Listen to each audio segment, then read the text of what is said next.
Have you ever wondered how a simple act of kindness could completely change your life? In today's story, a struggling single dad does something most people wouldn't think twice about. He helps a homeless woman stranded in a snowstorm. What he doesn't realize? She's actually a billionaire in disguise, and when she returns, it's not with riches, but with a proposal that will change everything. This is a story about second chances, unexpected love, and how the smallest moments of goodness can lead to life's biggest miracles. If you believe the world needs more kindness, more hope, and more stories like this, don't forget to hit that subscribe button and ring the bell.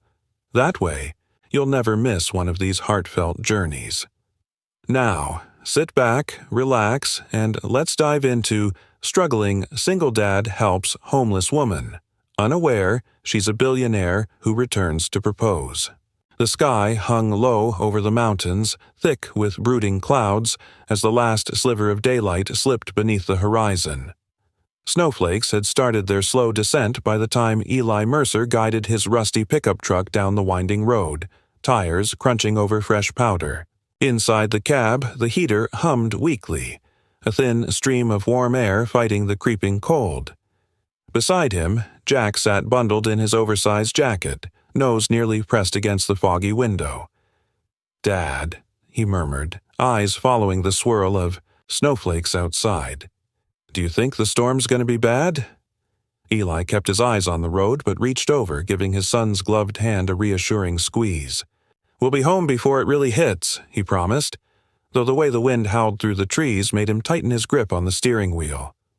Home wasn't much, just a weathered cabin tucked deep in the woods, built by his grandfather, and barely kept standing by Eli's calloused hands. But it was safe. It was familiar.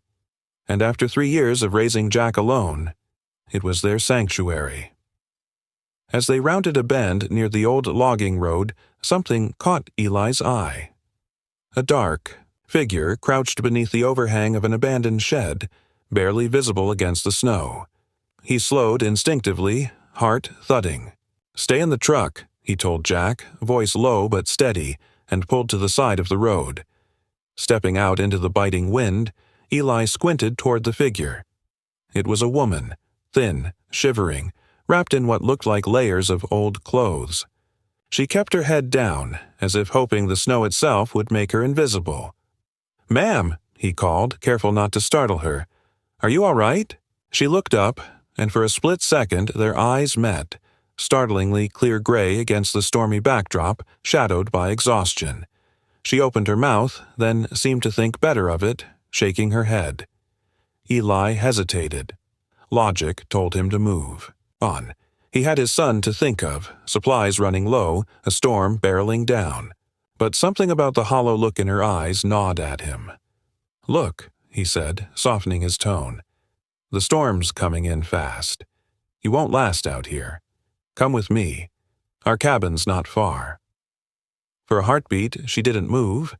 Then, as if the weight of the cold was finally too much, she nodded once, stiffly.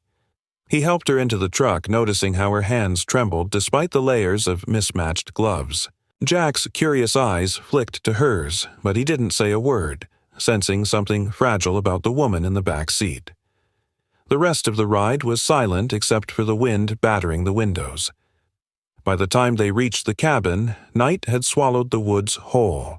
Eli ushered them inside quickly, guiding the woman to the worn armchair near the fireplace. The interior smelled faintly of pine and old cedar, the logs in the hearth crackling faintly. "You'll have to excuse the place," Eli said, crouching, to stoke the fire higher. "It's not much, but it's warm." She gave a slight shake of her head, her lips pressed tight as if holding something back. Jack hovered nearby, eyes wide. "What's your name?" he asked bluntly, his usual shyness overridden by curiosity. The woman glanced at him, then at Eli, as if gauging whether to trust. Finally, her voice emerged, quiet but clear. "Clara." Eli nodded. "I'm Eli. This here's my boy, Jack." He straightened, wiping his hands on his jeans. We don't have much, but you're welcome to stay till the storm passes. Clara murmured her thanks, gaze flickering toward the window where snow whipped past in angry gusts. Eli busied himself in the small kitchen, heating up the leftover stew from the night before. Jack settled cross-legged on the floor, sneaking glances at Clara, who sat stiffly, her fingers curled around the mug of water he'd handed her. The quiet between them wasn't uncomfortable exactly, more like the hush before something important. Eli sensed it, though he couldn't put his finger on why. There was something about Clara, something guarded yet fragile like a porcelain figure with cracks just below the surface. After dinner, as Jack yawned and retreated to his small room, Eli paused by the fireplace, unsure how to broach the questions piling in his mind. Instead, he kept it simple. "You're welcome to stay the night," he said. "The roads won't be safe till morning." Clara looked up from the flames, her expression unreadable. "Thank you," she replied quietly. "You didn't have to stop." Eli shrugged, leaning one arm against the mantel. "Maybe not, but no one deserves to be out there alone in a storm." Their eyes met again, something unspoken lingering in the space between them. As the wind howled and snow battered the window panes, the small cabin felt, just for a moment, like the safest place in the world. The wind's mournful whistle had finally quieted by morning, though thick drifts of snow still blanketed every inch of land surrounding Eli Mercer's cabin. The world outside felt heavy and silent, as if holding its breath. Inside, the fire had burned low, casting faint shadows that danced against the wooden walls.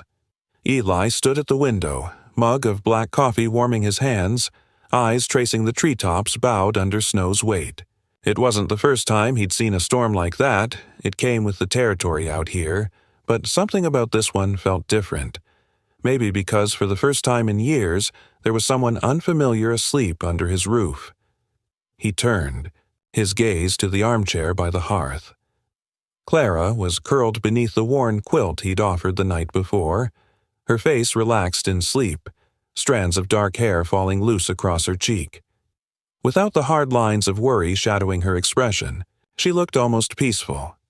Almost. Jack's small footsteps padded down the hallway behind him, followed by a sleepy voice. "Is she still here, Dad?" Eli gave a nod. "She's asleep. Let's let her rest a bit."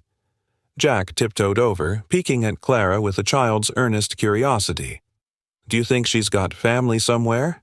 The question caught Eli off guard.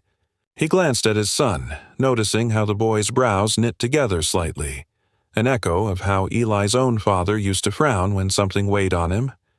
"I don't know," Eli admitted honestly. "Maybe she does. Maybe she doesn't." Jack mulled that over for a moment, then nodded, seemingly satisfied for now. "Can I feed the birds?" Eli gave him a small smile.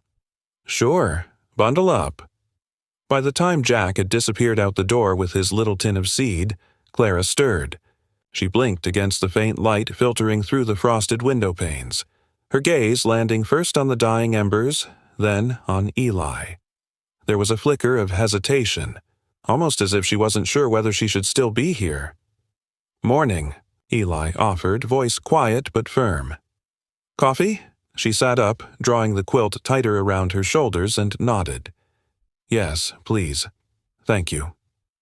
He poured her a mug, setting it gently on the small table near her chair. For a moment, neither of them spoke, the silence stretching not unpleasantly but cautiously, like the space between two people unfamiliar with the other's edges. Finally, Clara broke it. I should probably head out once the road's clear." Eli leaned against the counter, folding his arms. "Where to?" She paused, eyes flickering down to the steam rising from her cup. "Somewhere warmer, maybe," she murmured. "Not sure yet." It wasn't much of an answer, but Eli didn't press. He could recognize guardedness when he saw it. After all, he'd worn it himself like armor for years. "Well," he said after a beat, "roads'll stay messy at least another day. You're welcome to stay until it's safe." Clara looked up then, meeting his gaze. Something unspoken flickered. Behind her eyes, a mixture of gratitude and discomfort. "Thank you," she said softly. "You and your son, you didn't have to take me in." Eli shrugged as if kindness came without second thought, though in truth, it hadn't always. It was the memory of his late wife, how she'd never turned her back on anyone, that nudged him toward decisions like this. "You looked like you needed it," he replied simply. "That's reason enough." She stared at him for a moment longer, then nodded once, clutching the mug like a lifeline. Later that afternoon, after Jack had finished his schoolwork at the small kitchen table, the boy bounded outside again, eager to tunnel through the fresh drifts. Clara sat by the window, her gaze following him silently. Eli worked quietly by the fireplace, repairing a broken hinge from one of the kitchen cabinets. Every now and then, his eyes flicked toward Clara, noting how she seemed both present and far away at once. "You're good with him," she said suddenly, her voice soft but steady. Eli paused, surprised. "Jack? He's easy to love." She smiled faintly, though it didn't quite reach her eyes. "It shows." There was something fragile in the way she said it, as though she was speaking about something she'd never had, or had lost long ago. Eli sensed a question lingering just beneath the surface, one she wasn't quite ready to voice. Instead, he shifted the conversation. "What about you?" he asked carefully. "You got anyone waiting on you somewhere?" Clara's eyes darted back to the snow outside. "Not anymore," she murmured, then added quickly, "It's complicated." Eli nodded, not pushing further. Life was full of complicated things. "Well," he said, returning his focus to the hinge, "sometimes people show up right where they're needed, even if they don't know it yet." Out of the corner of his eye, he caught her glancing at him again, studying, maybe wondering just what kind of man would take a stranger in without question. The fire crackled, warm and steady, and in the quiet between words, something shifted. Small, almost imperceptible, but real. That night, after Jack had gone to bed, Clara stood at the doorway, looking out into the vast, silent white stretching beyond the porch. Ewing approached quietly. "Beautiful, isn't it?" She nodded, her voice barely above a whisper. "It feels still, like the world's paused."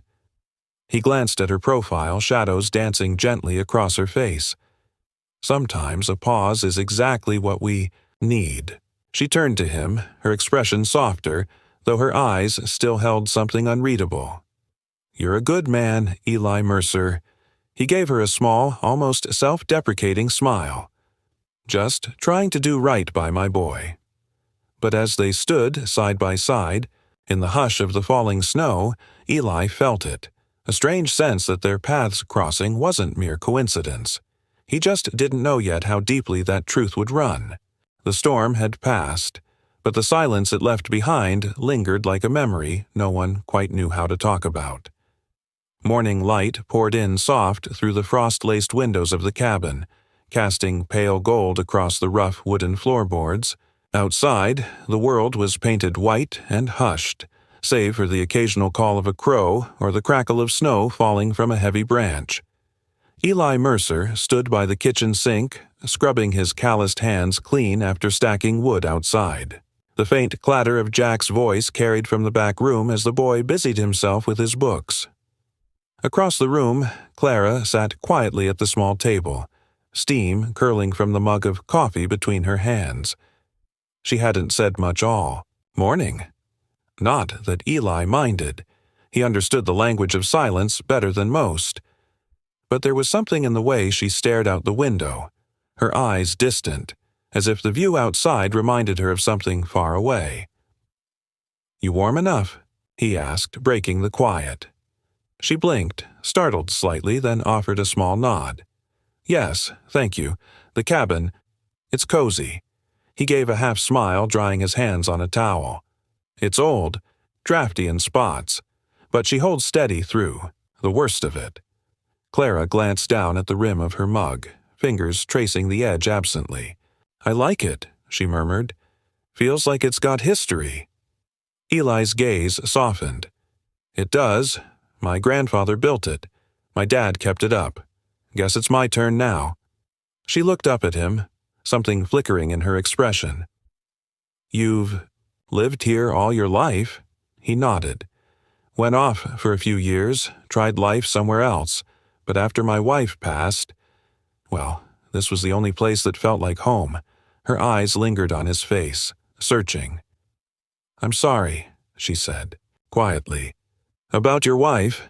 Eli gave a faint nod, the familiar weight settling over him like an old coat. It's been 3 years now. Feels longer some days, feels shorter others. There was no need to explain more.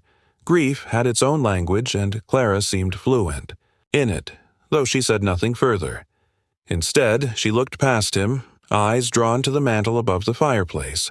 A small photo frame sat there, slightly askew. It was an old picture. Eli and a young woman, her laugh frozen in midair, with Jack still a toddler grinning between them. Clara rose slowly, moving closer to the hearth. She reached out, almost hesitating before picking up the frame. Was beautiful, she said softly. Eli swallowed. Her name was Margaret. He watched as Clara's thumb brushed over the glass, her face unreadable. For a long moment, the only sound in the room was the crackle of the fire. Then, almost cautiously, Clara spoke. Do you ever wonder if you're supposed to start over, or if some people just aren't meant to? Her voice held something fragile beneath the surface, like a window frosted over, hiding what lay behind. Eli studied her for a beat, sensing more beneath her question than she was letting on. I used to think starting over wasn't for me, he admitted. But Jack, he's got a way of reminding me the world doesn't stop just because you want it to. He paused, then added, Sometimes, I think it's not about starting fresh. It's about finding the pieces worth keeping. Clara's eyes flickered as if his words had struck something tender. She set the frame back carefully, taking a slow breath. Before she could speak, Jack came bounding into the room, breaking the heaviness like sunlight through a crack. Dad! He exclaimed, holding up a small wooden birdhouse he'd been working on. I finished it, Eli smiled, grateful for the shift. That's looking real good, buddy. Jack turned excitedly to Clara. Want to help me paint it? Clara hesitated at first, but then something softened in her face.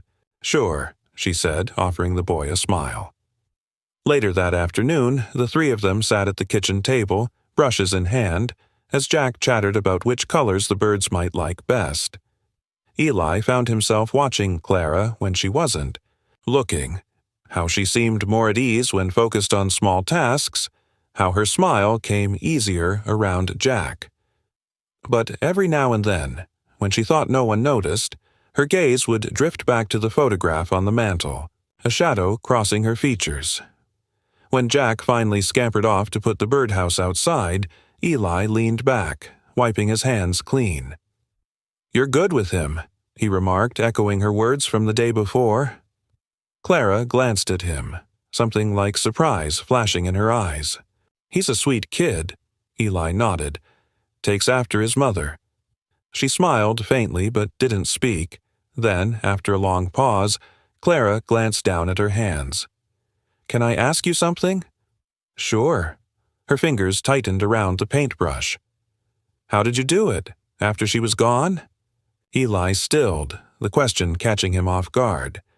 I didn't, he admitted after a moment. Not right away. I got up, I worked, took care of Jack, but it felt like walking around without a heart. He met her gaze squarely. But little by little, you find it again. Maybe not the same. Maybe not all at once, but enough to keep going. Clara swallowed hard, her eyes shimmering just slightly. That's brave, she whispered. Eli shook his head gently. It's life. You get through it, or it gets through you. For a beat, they sat in quiet understanding. Two people carrying pasts heavy enough to bend them, but not break them. And somewhere deep in that stillness, Something unspoken settled between them, fragile and real. By mid-morning, the sun had finally pushed its way through the heavy clouds, glinting off the snow-laden branches like 1,000 tiny diamonds. It was the kind of crisp, clear winter day where the air felt sharp and clean, the kind Eli Mercer usually welcomed. But today, it brought an unwelcome surprise. Eli stood on the back porch, surveying the splintered mess that used to be part of his fence. A section, maybe 20 feet, had collapsed under the weight of the snow, one of the old posts cracked clean through. He sighed, rubbing the back of his neck. The fence wasn't fancy, just enough to mark the property line, to keep wandering deer out of the small vegetable patch he and Jack worked every spring. But it still needed fixing, and fast. More snow was bound to come, and the last thing he wanted was for the damage to spread. Behind him, Clara stepped out quietly, pulling her borrowed coat tight against the chill. She followed his gaze to the broken fence, brow creasing. "Looks like it took quite a hit." "Yeah," Eli muttered. "It's old, like everything else around here." He didn't mean it bitterly, but the weight in his voice lingered longer than he intended. He glanced at Clara, expecting her to retreat back inside, but she didn't move. Instead, she asked, "Do you have any spare posts?" He shot her a sidelong look, unsure if she was joking. "I've got a few. Gonna take some muscle, though." Her mouth curved just faintly. "I can handle a hammer." Eli blinked, caught off guard by the quiet confidence behind her words. He opened his mouth to suggest she didn't have to, but thought better of it. Truth be told, he could use the extra pair of hands. "All right then," he said, motioning toward the tool shed. "Let's get to it." They worked in companionable silence, bundled against the cold, breath puffing out invisible clouds. Clara surprised him. She wasn't afraid to get her hands dirty, steady and focused as she helped lift new posts into place and held boards steady while Eli hammered them down. She didn't complain about the chill or the rough work. In fact, there was something almost purposeful about the way she threw herself into the task. Every now and then, Eli caught himself glancing at her, wondering, not for the first time, who she really was beneath the layers she kept so carefully guarded. Jack bounded outside midway through, his cheeks flushed red from the cold. He watched them work for a moment, then eagerly jumped in, helping hold the toolbox, handing Eli nails, darting around like a small, energetic shadow. By the time they finished, the sun hung low, casting long amber beams across the snow. The fence stood straight once more, patched and sturdy. Eli stepped back, wiping sweat from his brow despite the chill. "Well," he said, glancing at Clara, "not bad for a day's work." She smiled, this time a genuine, easy thing that reached her eyes. "I have to say, I didn't expect to be building fences when I ended up here." He chuckled softly. "Life's funny that way." Jack grinned, clearly proud of himself. "We're a pretty good team, huh?" Eli looked at his son, then at Clara. Something warm settling low in his chest. "Yeah, buddy, we are." That evening, after dinner, the three of them lingered at the kitchen table longer than usual. Jack, still riding high from their teamwork, chattered excitedly about how they should build a treehouse next come spring. Clara listened patiently, her smile soft. She seemed lighter tonight, Eli noticed, less like a woman weighed down by whatever shadow she carried. After Jack had finally been coaxed to bed, Eli sat by the fireplace, oiling one of his old hunting knives. Clara drifted to the window, looking out into the night where moonlight glinted off the snow. He watched her for a moment, then said quietly, "You didn't have to help today. I know it wasn't easy work." She turned, eyes catching his. "I wanted to." Something lingered between them, unspoken but growing. Eli leaned back, studying her in the firelight. "You're not used to sitting still, are you?" Her lips twitched, faintly. "Not much." Another pause, then he asked, careful, "You said yesterday, it's complicated. That where you came from. She stiffened just slightly, almost imperceptibly, but then she let out a soft breath and crossed the room, sinking into the armchair across from him. "It is complicated," she said, voice low, "but maybe not in the way you'd expect." He didn't press, just waited. After a beat, she glanced toward the fire. "I grew up in a world where people expected certain things, where you were told who to be, how to act, what your life should look.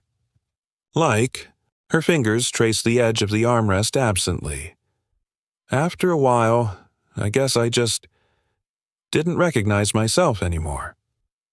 Eli's jaw tightened slightly, not because he judged her words, but because they hit something close to home.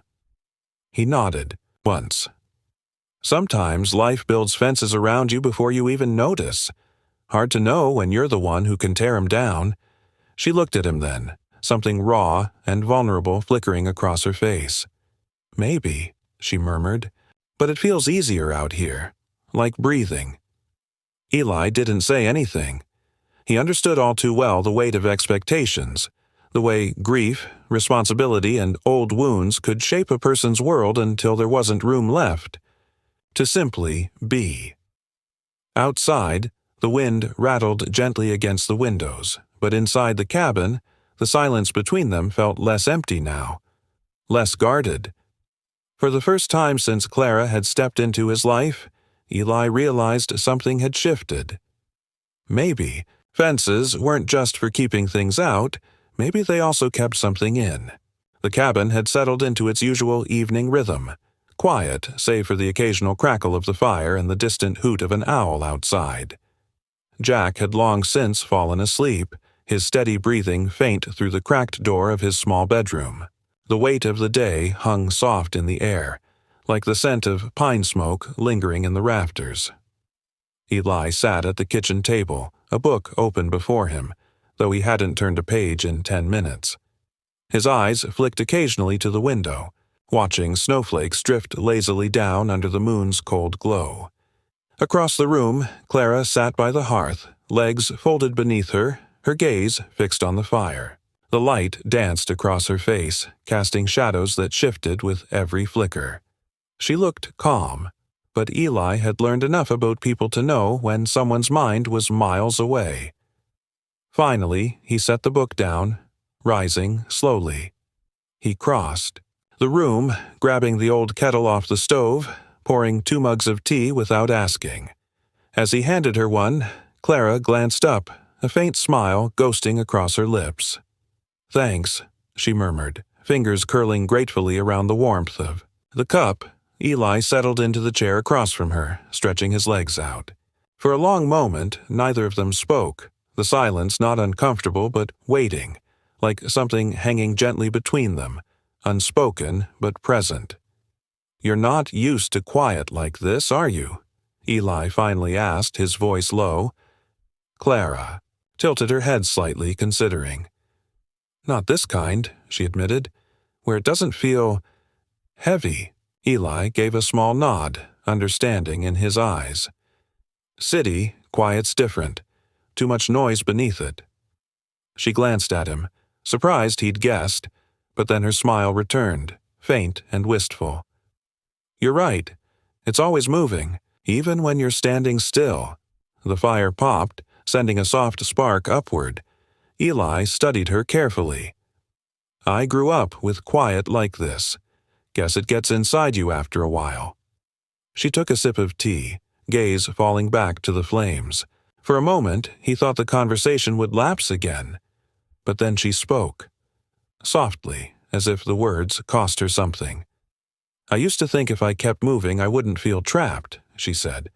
"But it turns out you can be surrounded by everything, people, noise, expectations, and still feel like there's no air." Eli nodded, watching her. "Sometimes it's not the place that traps you. It's what you're carrying." Her eyes lifted to meet his, something vulnerable flashing in them before she quickly looked away. "I didn't think I'd end up here," she admitted after a long pause. "Didn't plan on it." "Most people don't," Eli said simply, his voice warm but steady. She gave a soft laugh, though there wasn't much humor in it.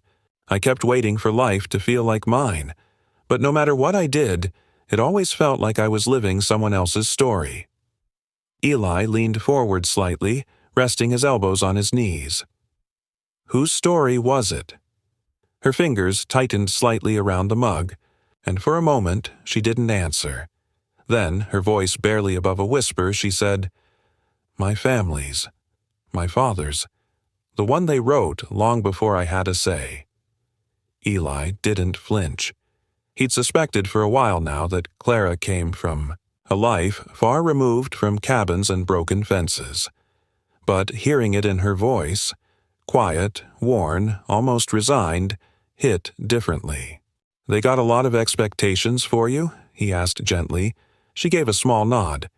"Every step, every decision. What I wore, who I spoke to, who I was supposed to marry." Her voice trailed off, bitterness and sorrow tangled beneath it. Eli exhaled slowly, letting the weight of her words settle between them. "You ever think maybe that's why you ended up here?" he asked. "Because you finally wanted to write your own story." Clara's gaze flicked up, something fragile, almost hopeful in her eyes. "Maybe," she murmured, "but running away doesn't fix everything." Eli's voice softened. "Sometimes it's not about fixing everything.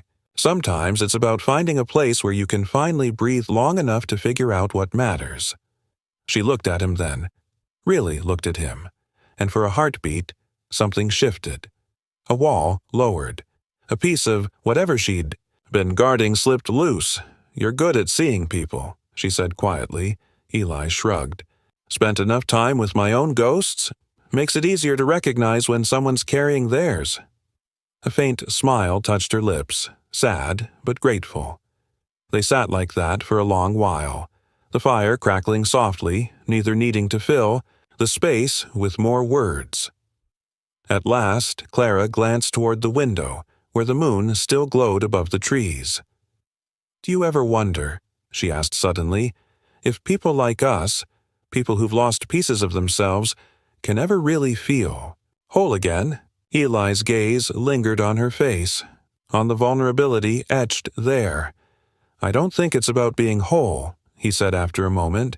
"It's about finding the pieces that still fit, and sometimes it's the cracks that let the light through."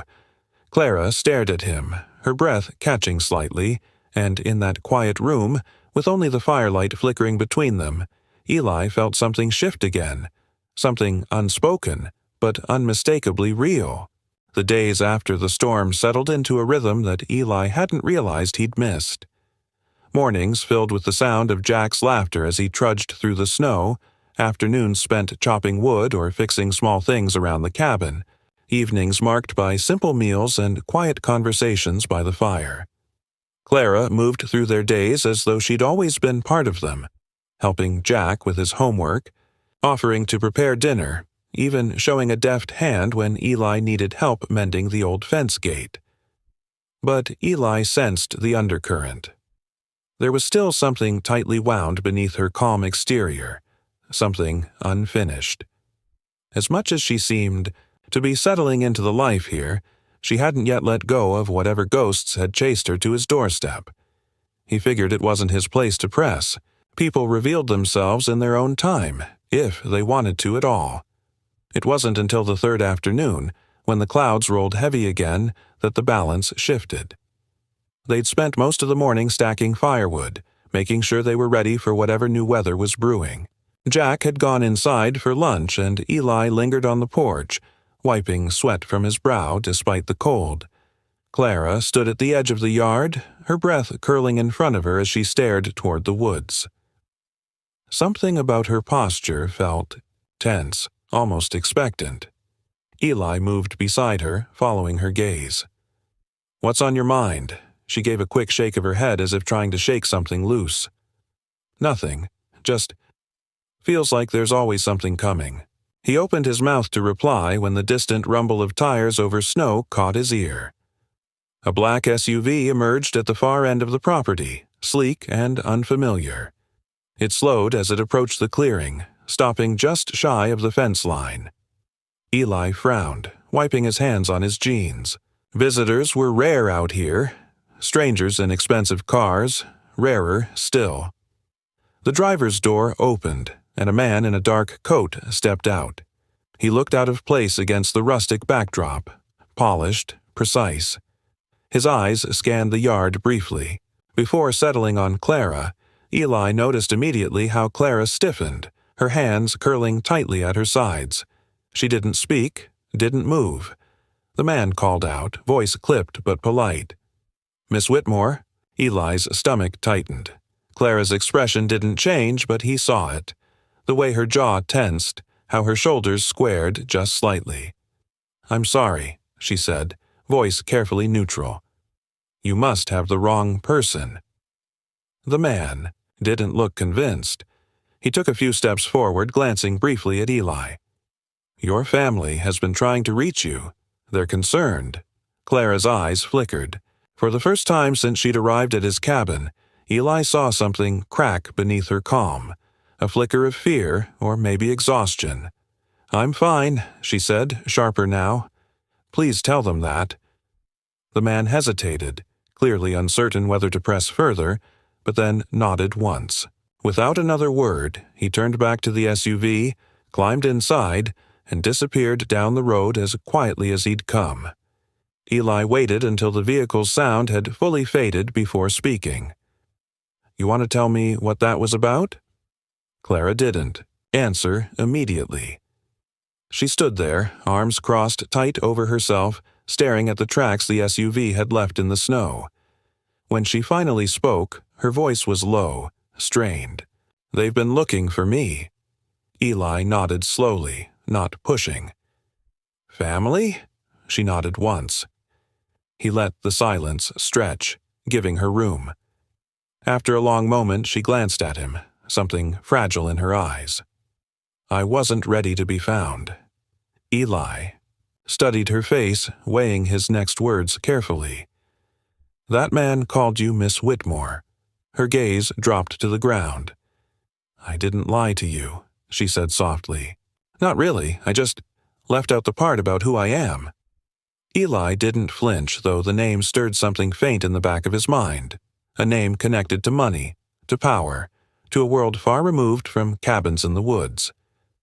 "You don't owe me an explanation," he said quietly. She looked up sharply at that, eyes searching his. "But I'll listen if you want to give me one."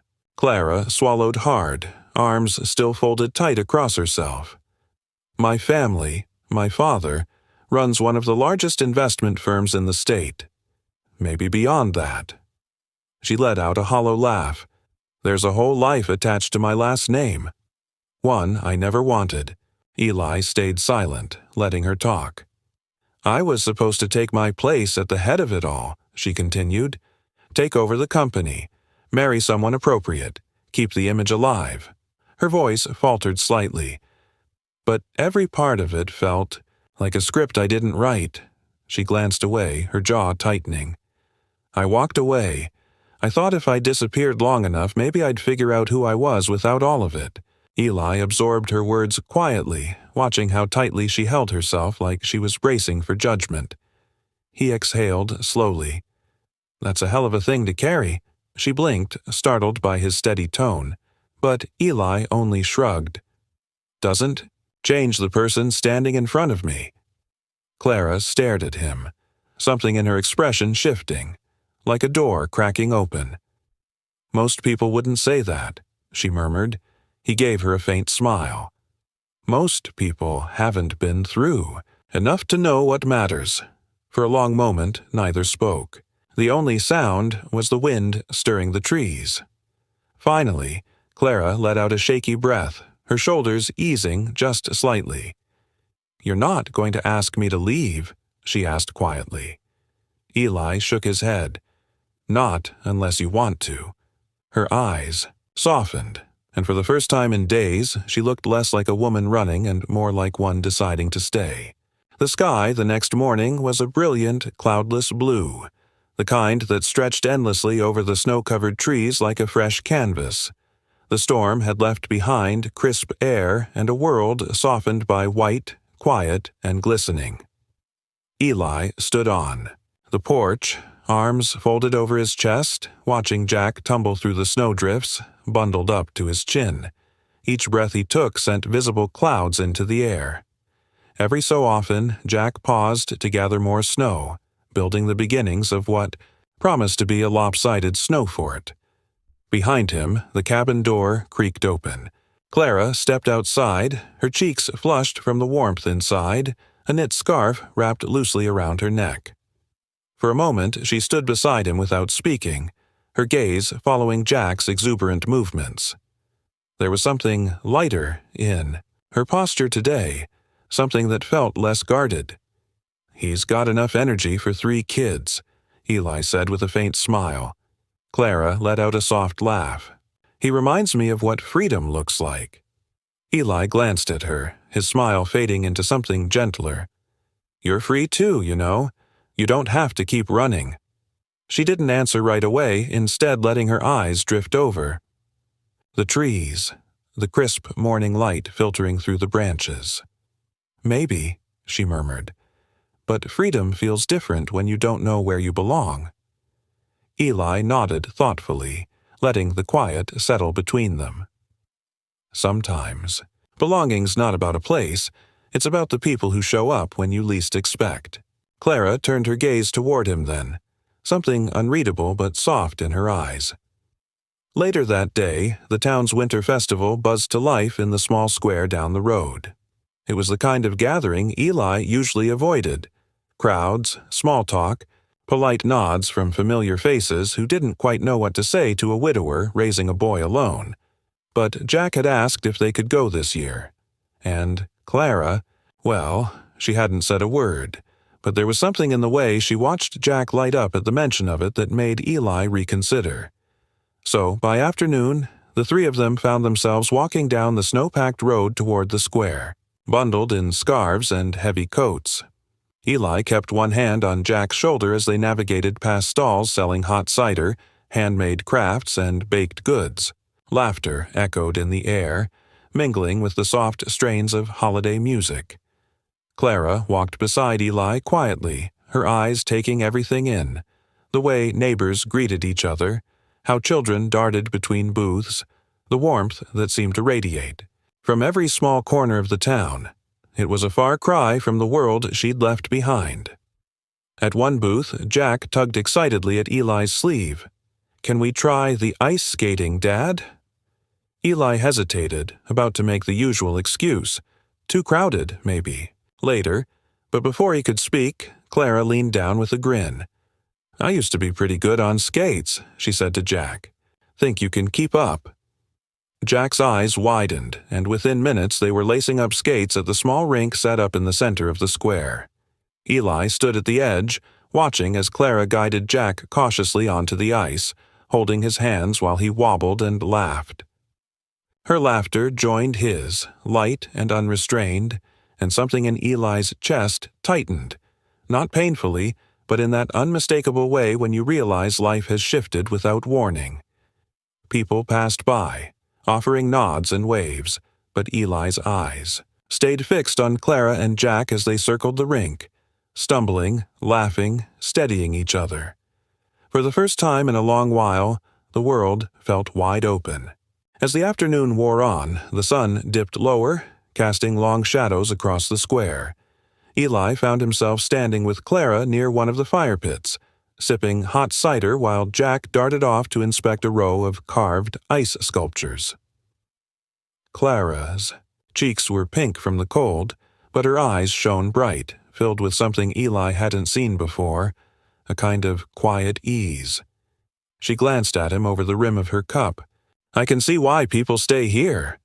Eli smiled faintly. "It grows on you." Clara studied him for a moment, then spoke carefully. "I used to think I needed to keep moving, that if I stood still too long, I'd get swallowed by everything I was trying to leave behind." Her gaze dropped briefly to the snow at her feet before lifting again. "But this doesn't feel like standing still. It feels like breathing." Eli's throat tightened, but he kept his voice even. "You've got no one here telling you how to live." She gave a small, almost shy smile. "Except maybe Jack." They both chuckled, and for a moment it felt like the rest of the world faded out. Then Clara's smile softened, and she met his eyes squarely. "I'd like to stay," she said quietly, "if that's all right with you." Eli felt the words settle deep, something solid and sure beneath them. He nodded once, the corners of his mouth lifting. "That's more than all right." That evening, back at the cabin, Jack curled up by the fireplace, dozing with a blanket draped over him. Eli stood at the kitchen sink, rinsing mugs when Clara approached, drying her hands on a towel.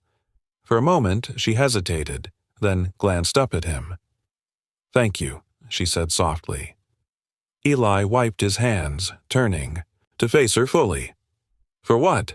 "For not asking me to leave," she replied, voice barely above a whisper. "For letting me choose to stay." He met her gaze, something unspoken but certain passing between them. "You belong where you're wanted, Clara," he said quietly. "And you're wanted here." The fire crackled softly behind them, and in the quiet glow of the cabin, the world felt simple again, like all the noise had finally faded, leaving only what mattered. The days that followed the festival unfolded quietly, the way fresh snow covers everything in a hush. There was no announcement, no formal conversation about Clara staying, just an unspoken agreement that she belonged. She fell easily into their rhythm. Mornings filled with the smell of coffee and Jack's chatter, afternoons spent helping Eli chop wood or mend something around the property, evenings quiet by the fire. It wasn't flashy, but it was real, and somehow that made all the difference. Still, Eli noticed the way Clara's eyes sometimes drifted toward the window when she thought no one was watching, the faint crease that formed between her brows, as if she were listening for footsteps only she could hear. It was early one morning when Eli first sensed something had shifted. He rose before sunrise, as he always did, stepping onto the porch to feel the cold bite the air. The sky glowed faintly, pink on the horizon, soft clouds rolling above the treetops. But when he returned inside, the cabin felt different. Too quiet. Clara wasn't in the kitchen. No sound of the kettle boiling, no faint humming like she usually did when setting out Jack's breakfast. He moved toward the small spare room she'd been sleeping in, knocking gently. No answer. Frowning, he pushed the door open. The room was empty. The blanket folded neatly at the foot of the bed. The scarf she always wore was gone.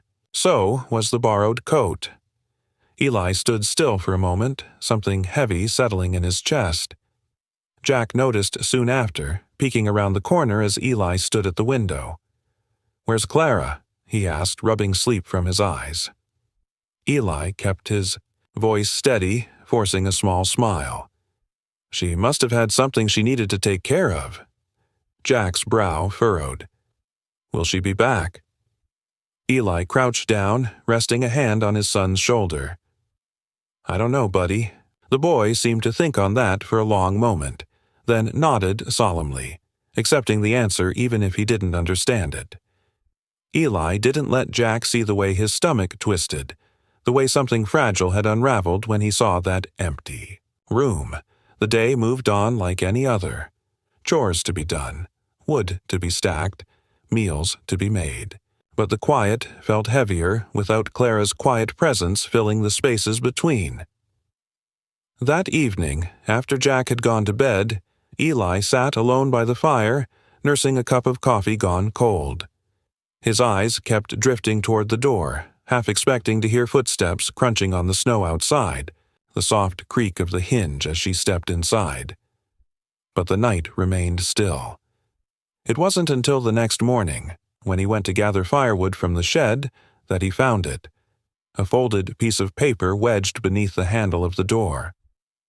His name scrawled neatly on the front. Eli stood there for a long minute, staring down at it before finally opening it. The note was brief. Eli, thank you. For everything.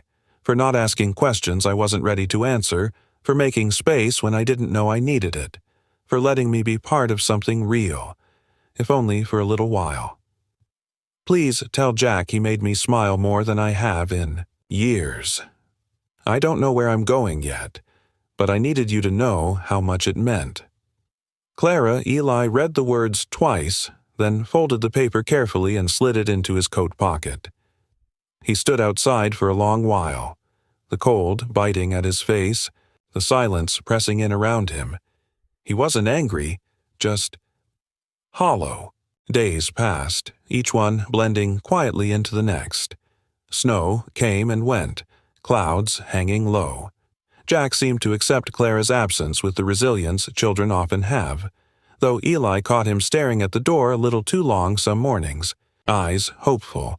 Eli kept himself busy, his hands always occupied, his mind elsewhere. It wasn't until one afternoon, standing out by the fence they'd mended together, that Walter Grady stopped by. The older man leaned on the post, eyes squinting toward the tree line. "Something feels different round here," Walter remarked casually. Eli gave a non-committal shrug, wiping his hands on a rag. Walter watched him for a long moment, then spoke quieter. "You know, son, sometimes the ones who run don't do it because they don't care. Sometimes it's because they care too much and don't know what to do with it." Eli didn't respond, but the words settled deep. Walter tipped his hat, giving him a knowing look before walking off down the road. That night, as the fire burned low and Jack slept soundly, Eli stood at the window, looking out at the snow-covered yard, the sky dark and endless above. He reached into his coat pocket, fingers brushing against Clara's folded note. Maybe she was gone for good, or maybe she just needed time to figure out what part of herself she'd left behind here. Either way, Eli knew one thing. Some people came into your life quietly, stayed, just long enough to change it, and left before you even realized how much they'd given you. And whether she came back or not, Clara Whitmore was one of those people. The first hint of spring came quietly, almost unnoticed. Snow still clung stubbornly to the edges of the woods, but the air carried something lighter, crisper, touched with the faint scent of thawing earth. Birds returned, their songs threading. Between bare branches, and patches of brown grass peeked through the melting drifts. Eli stood outside the cabin one afternoon, sleeves rolled to his elbows, repairing the steps leading up to the porch. Jack was off at Walter's, helping mend fence posts, and the quiet suited Eli just fine. Lately, he preferred the solitude. It gave him something to focus on besides the empty space Clara had left behind. Weeks had passed since the note. Long. Enough that he'd stopped checking the road whenever a vehicle drove by. Long enough to tuck her memory into the quiet places of his day, like a photograph set face down. That's why he almost missed it. The distant rumble of tires over gravel. The way the birds briefly hushed. He didn't bother looking up at first. People rarely came this far down unless they had a reason. But when the sleek black sedan appeared through the thinning trees, his heart stalled. It came to a slow stop at the edge of the clearing. The driver's door opened first. A sharply dressed man stepping out, one Eli recognized immediately as the same who'd come before, searching for Clara. And then the passenger door swung open. Clara stepped out.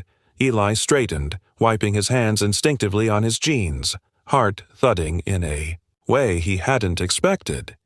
She was different this time. Gone were the layers of borrowed coats and old scarves. Instead, she stood in a simple, elegant jacket, hair neatly pinned, posture poised, but her eyes were the same.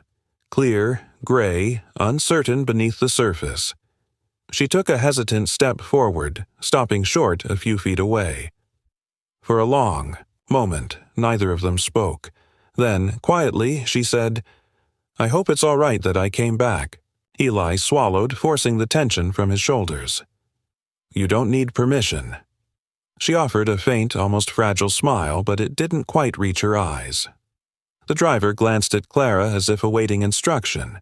She gave him a small nod, and without another word, he returned to the car, pulling away down the road, leaving them alone. Silence settled heavily between them, thick with all the things left unsaid. Finally, Eli cleared his throat. "Jack's at Walter's. He'll be glad to see you." Clara nodded, her fingers curling tightly at her sides. I wasn't sure if I'd be welcome." Eli met her gaze evenly. "This cabin's never turned anyone away." She looked down, biting, her lip as if gathering courage. "I owe you an explanation," she said quietly. Eli shook his head slowly. "You don't owe me anything you're not ready to give." Clara's shoulders dropped slightly, relief and something like sadness flickering in her eyes. But after a beat, she spoke anyway. "When I left..." She paused, struggling to find the words. "It wasn't because I didn't want to stay. It was because I was scared I'd never belong." Her voice wavered, and she glanced toward the cabin, then back at him. "My whole life I've known how to manage expectations, how to be what people needed me to be. But out here, you didn't expect anything from me. And that terrified me. More than all the obligations I left behind." Eli listened, arms crossed loosely, letting her words settle. "I thought disappearing would make it easier. But it didn't," she added softly. "Everywhere else felt hollow after I left this place." She swallowed hard, finally meeting his gaze fully. "So I'm here. Not because I figured everything out, but because I realized this is the only place I've felt like myself." Eli's throat tightened, but he kept his voice steady. "It's all right to need time." She gave a faint laugh, brushing at the corner of her eye. "I've had time. What I need now is to stop running." The breeze stirred gently, carrying with it the first true hint of spring. Eli studied her for a long moment, then stepped forward. "You're not the only one who's been figuring things out," he said quietly. "I spent a long time thinking I had to hold everything together. For Jack, for myself. Thought if I kept everything the same, maybe I wouldn't feel the missing pieces. So much." His gaze softened. "But maybe it's not about keeping things the same. Maybe it's about letting the right things change." Clara's breath hitched, something fragile breaking open in her expression. Neither of them moved for a beat, caught between the pull of old fears and the weight of unspoken hope. Then, slowly, Eli nodded toward the cabin. "You hungry?" Her lips curved, small but real. "Starving." Later, as the sun dipped low, casting long shadows across the yard, Jack came bounding back up the road. When he spotted Clara standing by the porch, his eyes widened, feet skidding to a halt. For a heartbeat, no one spoke. Then Jack broke into a grin, sprinting forward without hesitation. "You're back!" he exclaimed, throwing his arms around her. Clara crouched down, hugging him tightly, her eyes shimmering.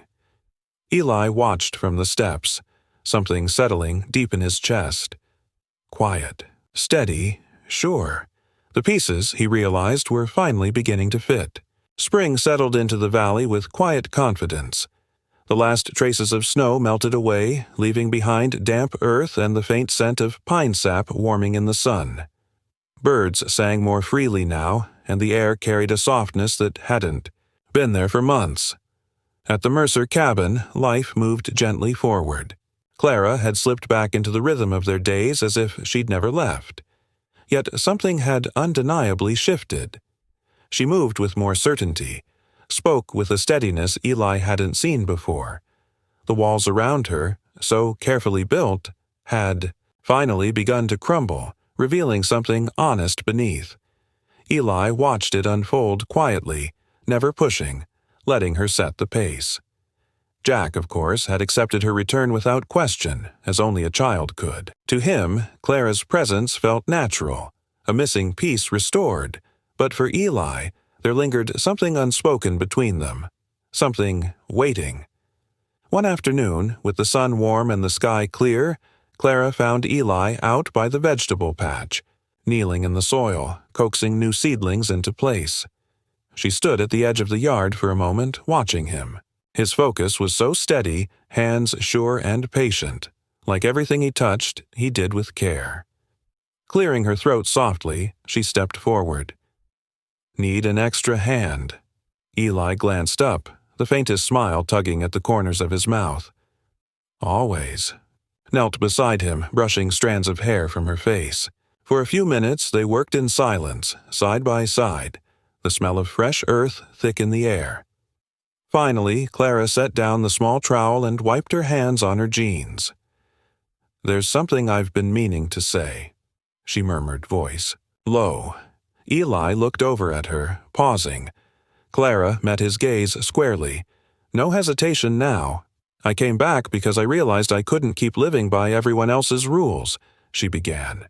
"I spent my whole life thinking love was something arranged, expected, a transaction." She swallowed, her throat tightening. "But here—" Her eyes flicked to the cabin, to the yard, to Eli. "Here, I learned that love is something you build, something you choose." Eli didn't speak, but his gaze softened, listening intently. Clara drew in a breath, voice trembling but clear. "So, I'm choosing." Reaching into her jacket pocket, she pulled out a small, hand-carved wooden token, a heart, rough around the edges but polished smooth. Jack had given it to her weeks ago, a small gift she'd kept close. She held it out to Eli, her hand steady. "I don't have anything fancy to offer," she said quietly.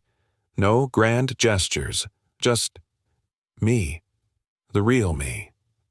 Her eyes searched his, vulnerable yet certain. "So, I'm asking," she continued, voice dropping to a whisper, "will you let me stay? Not just in this cabin, but in your life." Eli's breath caught in his chest. For a moment, neither of them moved, the weight of her words settling like sunlight over fresh soil.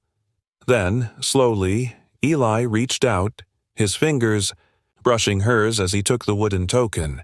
His voice was low, rough around the edges. "Clara Whitmore," he said, "I've been waiting for you to ask." Her lips curved into a trembling smile, relief and something deeper shimmering in her eyes. Eli leaned closer, his hand warm against her cheek. "You're already home," he whispered, and as she closed the distance between them, their foreheads resting together beneath the soft afternoon sky, Clara felt it, truly, fully, what it meant to belong. That evening, the cabin glowed with golden light. Jack, upon hearing the news, declared it the best day ever and immediately began sketching plans for a new treehouse big enough for all of us. Eli laughed, ruffling his son's hair, while Clara stood by the window, watching the sunset spill across the yard. Walter Grady stopped by later, leaning against the porch railing, eyes crinkling at the corners as he surveyed the scene. "Told you," he said casually to Eli when Clara stepped inside for a moment. "Some folks leave not because they don't care, but because they need to figure out how much they do." Eli chuckled quietly. "You're not wrong." Walter gave a satisfied nod, tipping his hat before heading down the road, leaving behind the faint scent of tobacco and something like approval. Later, after Jack had gone to bed, Eli and Clara sat by the fire, the room quiet except for the soft crackle of flames. Clara reached over, taking Eli's hand. "Do you ever think," she asked softly, "about how the smallest decisions change everything?"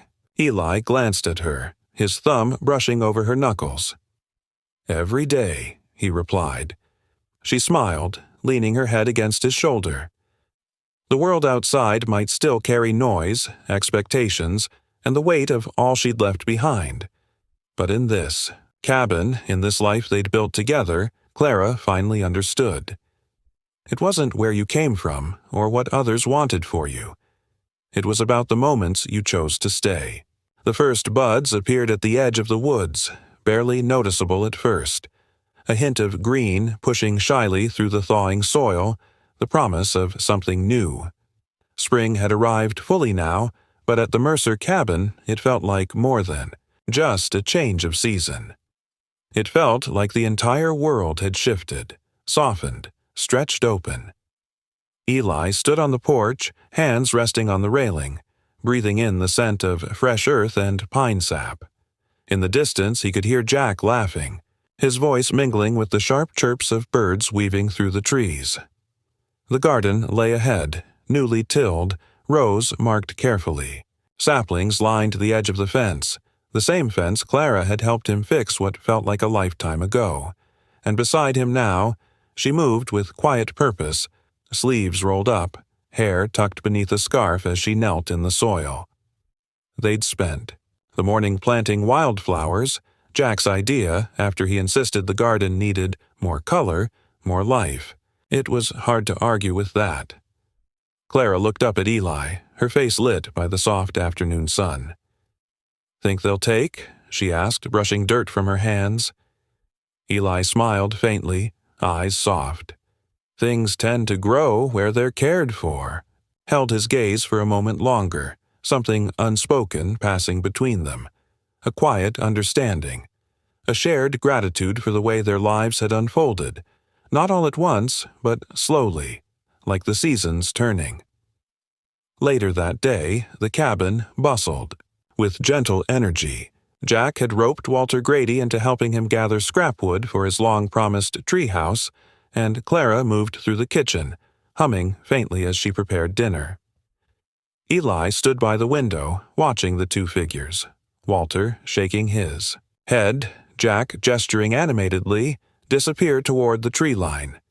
His chest filled with something both grounding and weightless. He glanced over at Clara, who caught his eye and smiled. It struck him then how far they'd come, how a simple act, offering shelter to a stranger in a snowstorm, had set everything into motion. He hadn't expected much at the time. Certainly not love. Certainly not this quiet, steady happiness that filled the spaces he once thought would stay empty. And yet, here they were. That evening, as the sky blushed pink and orange, Clara suggested something that surprised him. "Let's take a walk," she said softly, slipping her hand into his. They followed the familiar path behind the cabin, past the line of trees where shadows stretched long and cool. The air smelled of pine and damp moss, fresh and clean. Neither of them spoke at first, the sound of their footsteps mingling with the soft rustle of leaves. Finally, Clara slowed, turning toward him. "I've been thinking," she began, her voice steady but gentle, "about how easy it is to lose yourself, to believe you have to fit a mold just because that's the way things have always been." Eli said nothing, letting her find her words. She glanced up at him, eyes bright but earnest. "But being here, with you, with Jack, I realized something. You don't have to be what the world expects. You just have to be who you are, and sometimes it takes the right people to remind you of that." Eli's throat tightened slightly, but he nodded, fingers brushing hers. "That's all I've ever wanted." Clara smiled, and for a long moment they stood there, two people who had lost and found themselves in the quiet corners of each other's lives. When they returned, twilight had settled fully over the cabin. The windows glowed warm against the encroaching dark, laughter spilling faintly from inside. Jack met them at the door, eyes bright, face flushed with the thrill of his day's adventures. "Walter says he's too old to climb trees, but I think he'll come around," Jack declared, grinning. Eli laughed, ruffling his son's hair. "Give him time. He's got a stubborn streak." Jack darted off, leaving them alone again. Clara turned to Eli, her expression soft. "Do you think," she asked quietly, "it's possible to be exactly where you're supposed to be and not realize it until later?" Eli studied her face, the lines of it familiar now, beloved, and smiled. I think that's the only way it ever happens." The following days unfolded like a soft melody, gentle, unhurried, full of small moments that strung together something lasting. Neighbors stopped by more often now, bringing fresh-baked bread or seeds for the garden. Jack's treehouse began to take shape, and every evening Clara and Eli sat by the fire sharing stories and laughter, the air between them easy, light. And slowly, the wildflowers began to bloom. First, just a few, tiny bursts of color at the edge of the fence, but soon more followed, blanketing the ground in soft hues of blue, yellow, and violet. One afternoon, Jack ran into the cabin, breathless with excitement. "Come see," he urged, grabbing Clara's hand, tugging her outside. Eli followed, watching as Jack pointed proudly at the patch of wildflowers swaying gently in the breeze.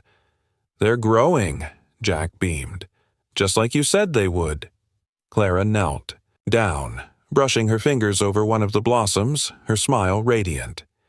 Eli stood behind them, arms crossed, a quiet fullness settling over him. It wasn't just the flowers. Everything. This place, these people, this life, had taken root in a way he hadn't dared hope for. That night, after Jack had gone to bed, Clara and Eli stood together on the porch, the stars glittering bright above them. The world felt still, yet alive. Clara leaned into him, her head resting against his shoulder. "Thank you," she whispered. Eli looked down at her, brow furrowing slightly. "For what?" "For seeing me," she said simply. "For giving me a place to stop running." Eli's hand tightened gently around hers. "You were never lost," he said quietly. "You just needed to come home." As the breeze stirred softly, carrying the scent of blooming wildflowers through the air, Eli knew some miracles didn't arrive in grand gestures or sudden revelations. Sometimes they came quietly, steadily, like seeds planted in winter, only revealing their beauty when the time was right. And as they stood beneath the vast, starlit sky, hearts steady, hands entwined, Eli understood. This was exactly where they were meant to be. And there you have it, a simple act of kindness that led to something truly extraordinary. Sometimes life doesn't unfold the way we expect, but it's in those unexpected moments, the ones filled with quiet goodness, hope, and human connection, that we find something far more valuable than wealth: love, belonging, and a second chance. If this story touched your heart, if it reminded you that kindness matters, I'd be honored if you'd give this video a thumbs up and share it with someone who needs a little hope today. And don't forget, hit subscribe and turn on notifications so you'll never miss another inspiring story like this one. Thank you so much for watching. Until next time, keep believing in the little miracles.